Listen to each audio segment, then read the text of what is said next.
discussions today centered on the World Environment Day. So it's been celebrated all over the world, even though the major celebration is happening in South Korea. It is evident that about 150 countries or more are celebrating this day. That's to tell you of the importance of nature. We have a conversation already. We've had one, and this is the second conversation around this celebration, the commemoration of the World Environment Day. And of course, I have the Executive Director of Age Green Campaign Initiative right here with me as we look at some very important issues around the World Environment Day in the person of Mr. Simeon Odo. It's good to have you join us on the program today. Thank you so much. It's my pleasure to be here this morning with you. Thank you very much. You're looking colorful. You're ready for action already. Of course. I mean, today is the D-Day, and then you know what we're in for today. Celebrating World Environment Day. What's the significance of celebrating this day? Yes, just like you've rightly stated on your early statement, we are commemorating, joining the rest of the globe to commemorate Environment Day. And I mean, for us, it's a day just like people do their birthday, all right, and do some marriage anniversaries. I mean, those things bring to our conscious, the fact that we have a place called an environment. We have a society, and we remind ourselves of where we are as a human being. And then, of course, we look at the challenges associated with our environment. And, of course, we proffer solutions on how we can have a very eco-friendly environment. All right. Age Green Campaign Initiative has been on the campaign side, and we are aware that a walk will be happening today to sensitize people to declare war against plastic pollution in Nigeria. What do you think when you say plastic pollution? What are you talking about? What do you mean? Because a lot of Nigerians need sensitization, and I know that's part of the reason why this campaign is coming up. Yeah, so it's the campaign is coming up because it's important that we begin to identify the harm that plastic pollution have caused to humanity. And as a people in a country, we need to start looking at the danger of plastic pollution as it affects our ecosystem, as it affects wildlife, and it affects human health. And so we are trying to see how we can all, first of all, identify this problem, the ripple effect, and we can see how to proffer solution, and we can see how to particularly get involved in solving the problem.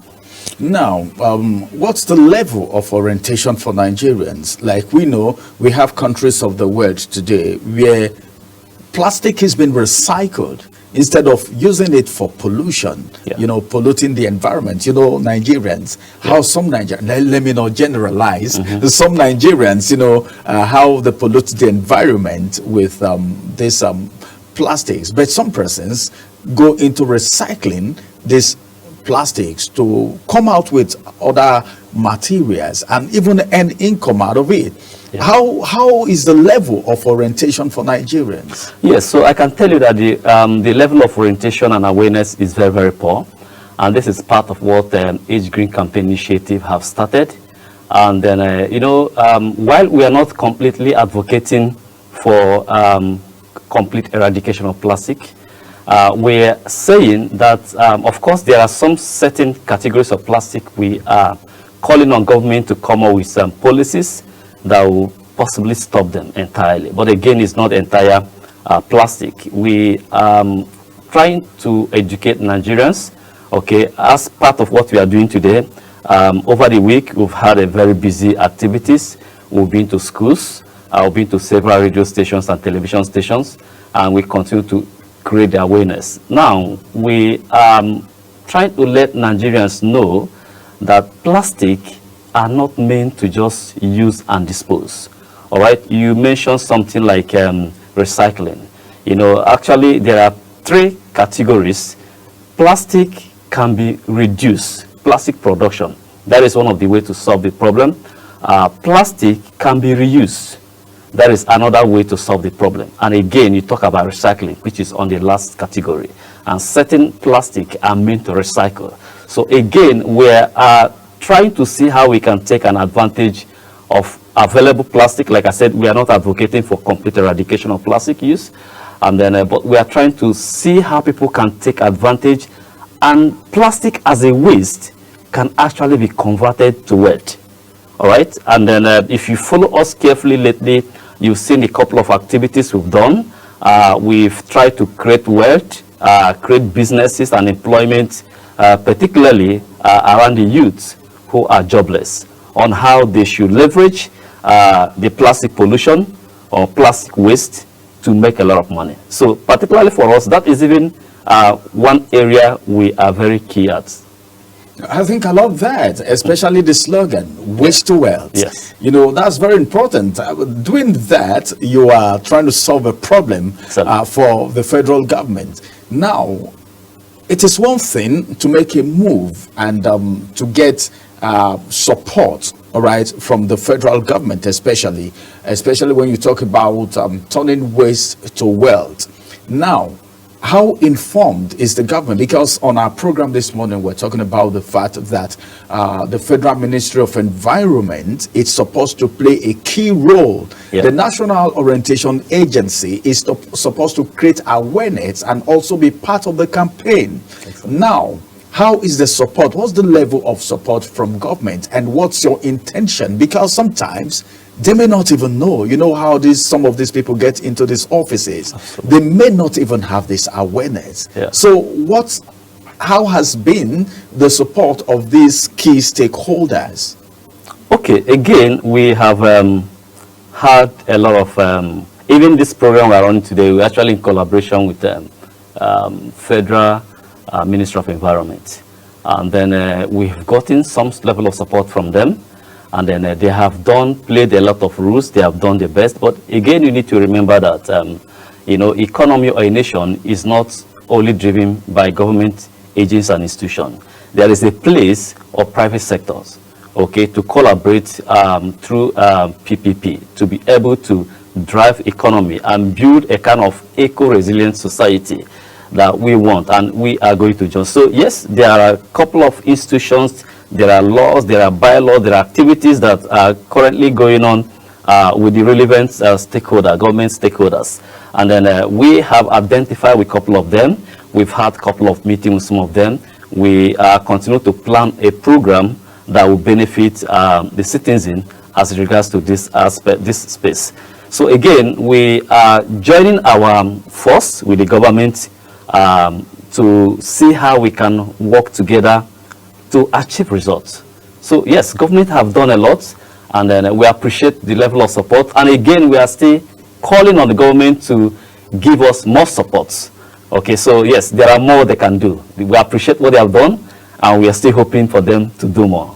All right, it is World Environment Day, and of course we have the Executive Director, Age Green Campaign Initiative right here, who is also part of the people organizing how the World Environment Day should really go. Now, we're talking about sensitization. You know, it's very difficult. It's difficult, especially from this part of the world, to convince people, all right, for behavioral change. Absolutely. You know, this is what a lot of people are used to. A lot of people are used to this plastic pollution. Yeah. You know, some even look at it as a normal way of life. Yeah. You've been in the forefront. Most of that today is World Environment Day. How has been the acceptance, okay, be at the process of sensitizing the people? How is their reaction like? Okay, so like, you know, they say there's a journey of 1,000 miles. We'll start with a step. Change is something that is constant. Unfortunately, people don't like change. And then, but like here in Age Green Campaign Initiative, its slogan is "Change Begins with Me." We've started, and then I can tell you that yes, we are getting kind of a response, members of the public. Some of them, like you said, because of this behavioral pattern, and then it will take some of them quite time to adjust. But we've gotten some good response. Part of what we're doing is that we are looking at different ways. We are looking at the children, we are looking at the youth, we are looking at the adults. And then, like I stated earlier, the part of what we have done is that we go to schools and sensitize the school children. And we've gotten a lot of positive response from the members of the public. Again, there are persons who are still struggling to adapt to this new change. But again, we continue to raise our voice higher and higher until everybody come to understand, because there's something about environment that people don't really understand. It's something that affects you directly. Okay, you are not doing it to make anybody happy. You're actually doing it to save your own life, because the society, the environment, it belongs to every one of us. You can imagine it trickles down as little as you wake up in the morning, you tidy up your house, your room, your compound. That is even where it starts from, before we even talk about going to the street. And so these are the things people must understand, and this is part of what we are pushing and doing and saying. That people must understand that the waste you take from your house and trash on the street has a way of coming back to you, to come and harm you. And when you understand your life is tied to this, I don't think you'll be foolish enough not to save your life. When you know your life is tied to this, you wouldn't be foolish to claim ignorance of that. That's very important. You say something very vital while we're talking about the fact that you wake up in the morning, the first thing that should come to your mind after your prayers is to tidy up the environment, beginning from the bed that you slept on. Now, let's look at this situation critically now, looking at the environment. I've once been to a city where you don't throw things anyhow. You don't just litter the place, because the government authority for that state have set up a task force, to follow up whoever does that. They have their own cars. If you throw it out of a car, they will come after you. Do you think that is also necessary in Nigeria to enforce or to instill this into the people? Because we're talking about pollution here. Anything, the moment it is being called pollution, it's no longer good for the environment. That's true. Okay, so yes, I know you're talking about basically two things. We're talking about laws and enforcement, because naturally human beings have the tendency not to comply with the laws. And then that's where a place of enforcement now comes in. And then while we continue to educate them to understand why they need to own the environment, take it as personal responsibilities. Again, there are a couple of persons who wouldn't want to comply with the law. And so what do? A place of enforcement now comes in. And then it's not only as it concerns environment. Generally, we have a lot of laws in this country that people are not even aware that it exists. But again, they say that ignorance is not excuse. And so we encourage the government, and it's part of what we are asking government to do, to possibly create a task force, and set up penalties, fees, that you need to pay for actually going against the law. And it has to be enforced strongly, of course, in line with the constitutions, provision in constitutions. So it's part of what the government need to do, because as a private sector, we are limited to the things we can do. And so we actually using this platform to call on government to begin to look at area of enforcement. And just from the federal level to the state level to the local government level, those laws that are already made, people are not aware they are there. Government should come up with a task force to start enforcing it as it affects environmental pollution. But what informed your own campaign now, especially the work that's happening today? Because what makes this work very spectacular is the fact that in some other parts of the country, we've not heard of a walk. It could be happening in other parts of the country. But then even outside the country, you hear of people doing walks, all right, to just pass a message across. Now, what informed the idea of doing a walk in Abuja? Because a lot of people will be part of it, and some persons may also want to be part of it, but they need to know what it stands for and what the significance is and what it stands to achieve at the end of the day. Okay, good. You see, Nigeria youth waking up towards environmental challenges, and it's good that young men and women are coming from different parts of Abuja, and we're expecting nothing less than 200 persons to be part of that awareness work. And basically what we are doing is to make a statement, okay, that we are rising, working to environmental awareness. And so that work is not just going to be just to walk. There will be a campaign, there will be sensitization, awareness will be created, some materials will be shared, and people need to get some level of communication through that work. And again, it's a signal we are sending that, hey, even if it's possible that something like this have not happened before in Nigeria, it's possible it has happened in some other state, but you see, this is area we are channeling our effort, and this is part of what we do. Okay, so the awareness work is to make a statement, and if you come out anytime from 10 o'clock, you see people, and of course you see people, stickers will be given, some materials will be given that you're going to go back home and you continue to reflect on. So it's a statement we want to make today, and I can tell you there will be huge media coverage, and then that is going to settle in the minds of Nigerians that a group of people have risen, you know, to tackle the menace caused by this plastic general environmental pollution. All right, we are going to be rounding up very soon, but then there are some areas we need to look at, because when you talk about environment, it's very important, yes, because that's the only place that we have. When you talk about pollution, is there a specific, okay, because I was watching, there was a clip about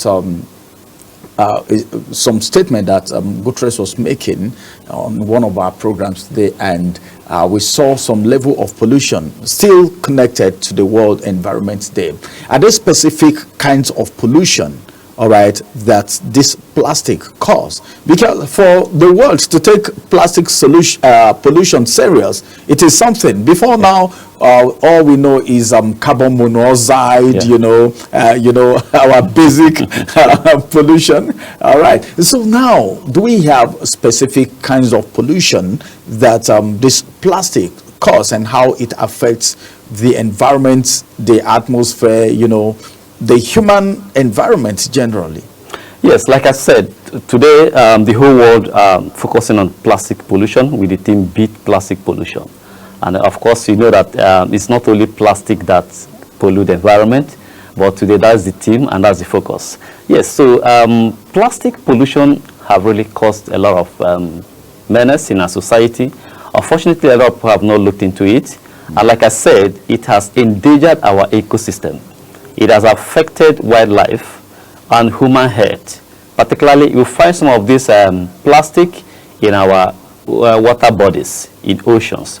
We found them on a mountain peak, and then you'll be shocked to know that some of this plastic have actually found their way into human body. Okay, just a few days ago, I was interacting with a friend who I was told he flew outside Nigeria for a neurosurgery, and then it will shock you that at the time they carry out the neurosurgery, they discovered a piece of plastic inside his brain. And then this is part in the brain, not even in the stomach. In the brain. And so you wonder how a plastic passes through the artery and the blood vessels to get into the brain of human being. You see, this is that is the level of damage that the plastic have caused for human. And then you keep the numbers keep going.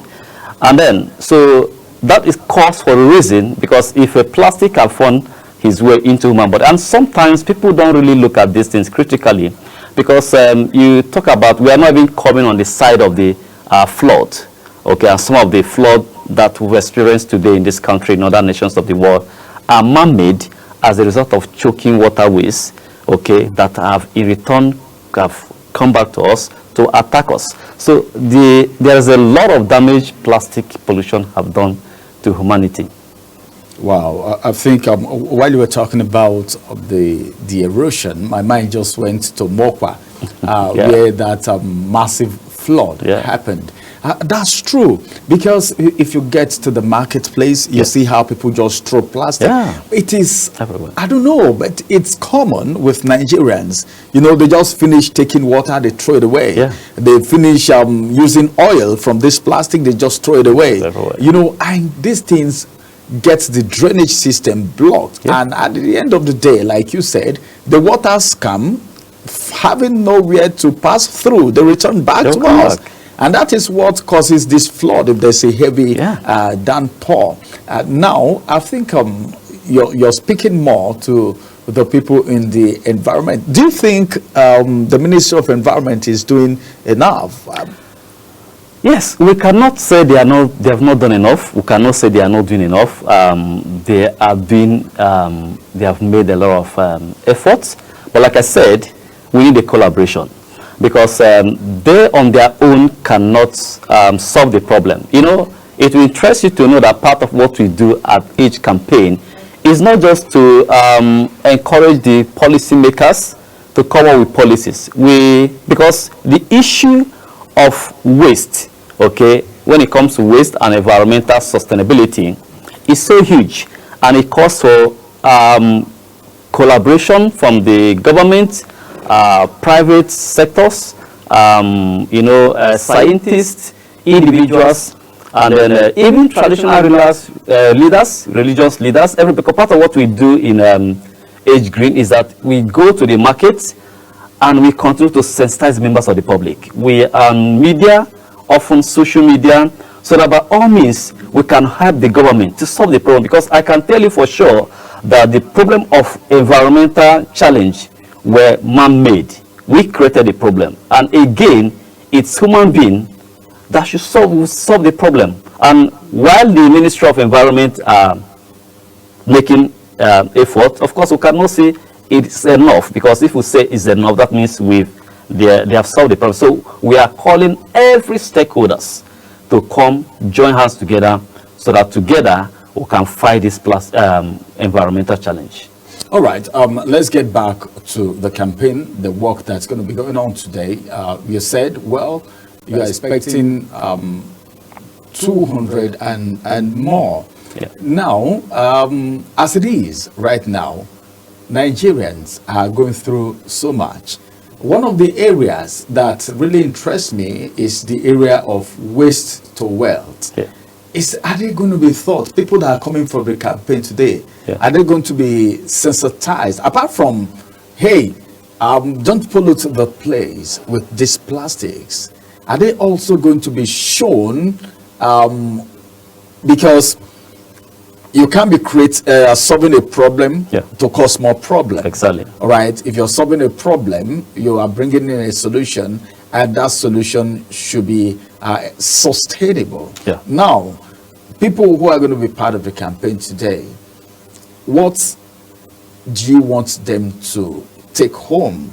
As in, apart from, all right, don't pollute the place. The area I'm even more interested in is the wealth. I'm saying this because of the nature of the state of the economy. You know what people are going through. People are hungry, you know, as a result of one or two policies. And in a bid to reposition the economy, we find ourselves where we are today. So anything that has to do with wealth, the average Nigerian will be interested in it. Do you have platforms where you actually sensitize people?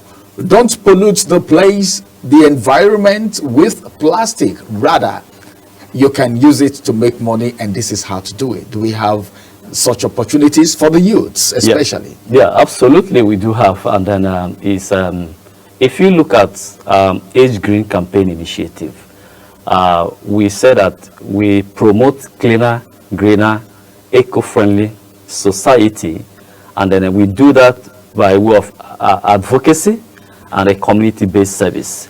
Now, it's not just to move around and tell people don't pollute the place. We've actually have a program we've created for the next, that will last for 5 years. And the target is to create employment for over 1 million Nigeria, okay, using plastic waste wealth. And then, part of what we are going to do today is to make them to take responsibility of the environment, make them to own their environment, make them to identify fully with us and understand the vision of Age Green campaign. And of course, it will be interesting because we have members of the NGOs who have gone into different skills. They are developing some skills. If you come to my office, you see a couple of things that members have made.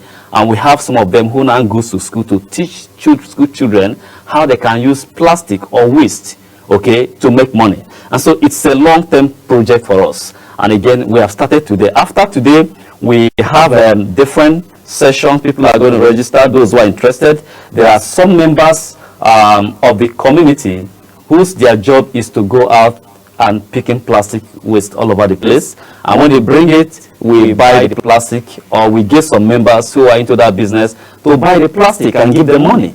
All right, and that way they are already making money. Oh, you do that? Yeah, we do that already. Oh, and we also collaborate with some other bodies. This is an opportunity. Yeah, absolutely. So people can pick plastic, all right, and you tell them how to convert it to wealth. Yeah, to buy it from them. Exactly. Yeah. Because you see, people must know this, and if you live in an area where you have too many plastic bottles, or you come across areas where there are a lot of plastic bottles, you don't have to sit, you can actually take it as a business. And sometimes, interestingly, most of these guys we call mebolas. Okay, we look at them because of the way they look very dirty.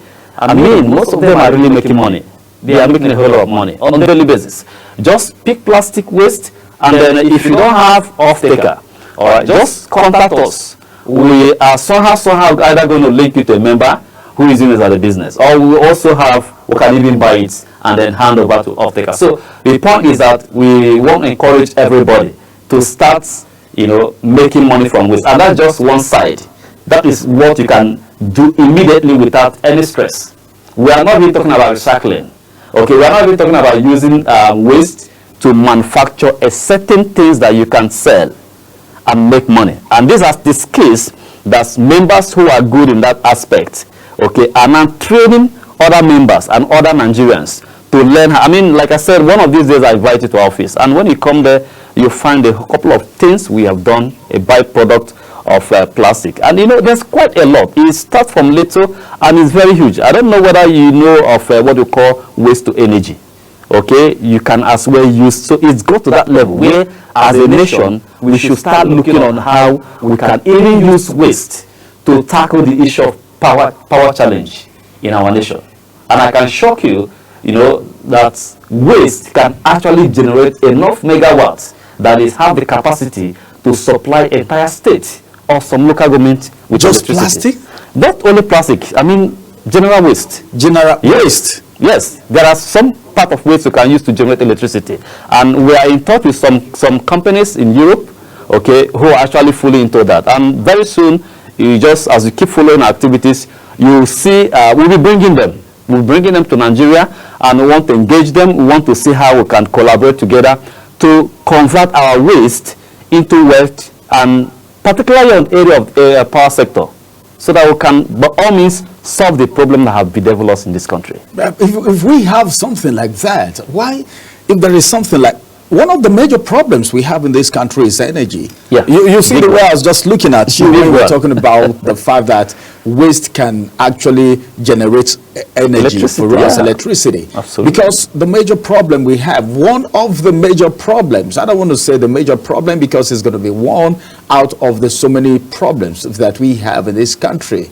One is energy, because a lot of businesses depend on energy to survive. Yeah. And businesses are folded up. You know how these people who are in charge of this energy are so stingy with it. Yeah. Let me use the word, permit me to use that word, stingy with it, because you're paying so much, and Nigerians are complaining that they are not getting so much value. So why has the federal government not taken advantage of generating power through energy? Or have you proposed that to them? Or you feel they know, and because the Minister of Power, can I tell you something?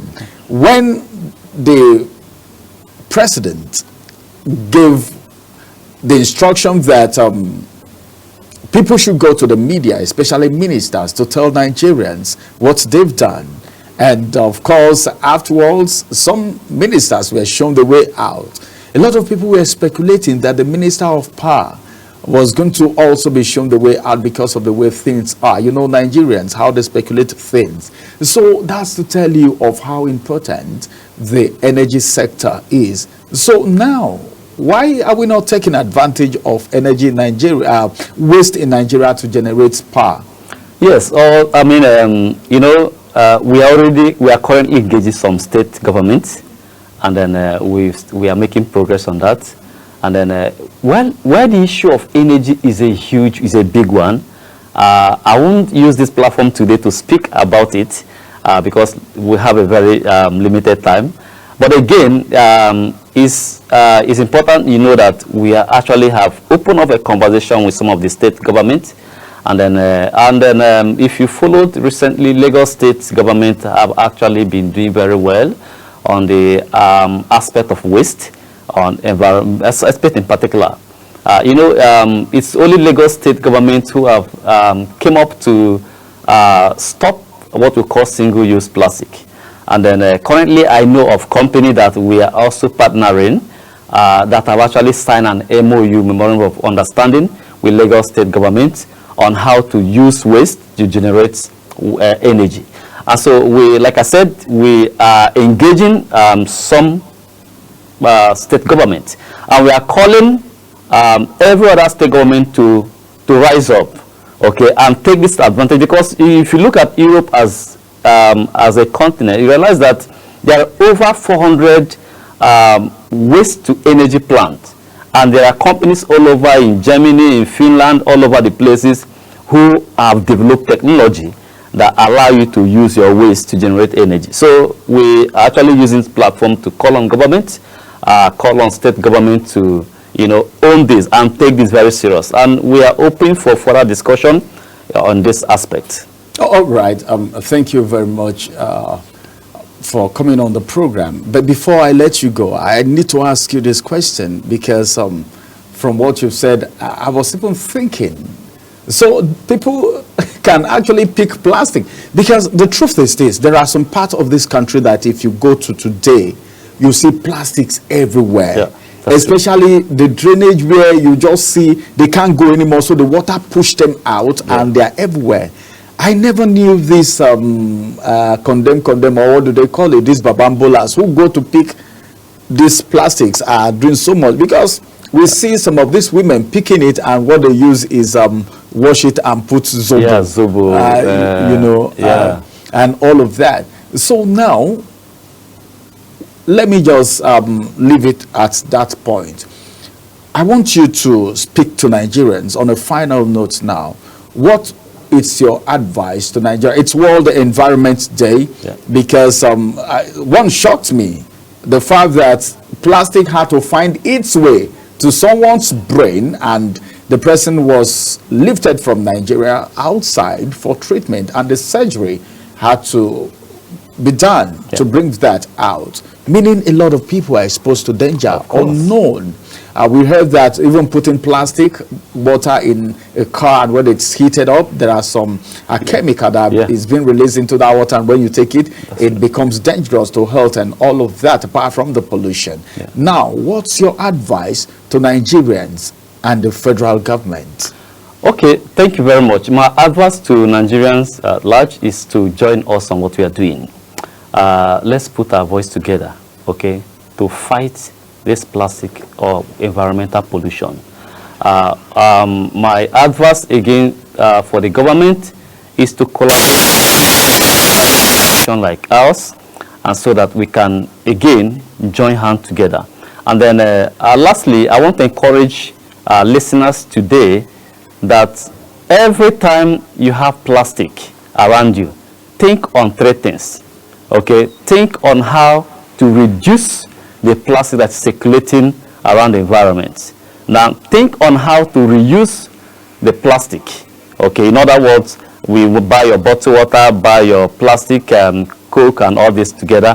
When you finish drinking it, don't just throw it anywhere. Keep it somewhere with intention to reuse. And again, start thinking on how to recycle plastic. And if you need us to help you, to give you further understanding on how you can monetize this, you are free to reach us. Okay, our office is in Abuja here.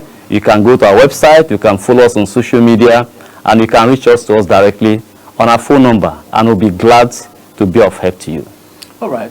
Thank you very much. That has been the voice of the Executive Director of Age Green Campaign Initiative, Simeon Odo. Many thanks for joining us. We don't have all the time. I would have loved to ask so many questions. Yeah, we'll come again. A lot out there that people need to know, and it's so good that people are getting to know about Age Green Campaign Initiative, and you are doing so much, working with the federal government to make sure the World Environment Day is a success. All right. Thank you once again for coming. Viewers out there, many thanks for joining us for the second discussion. Global Morning continues after this break. Stay with us.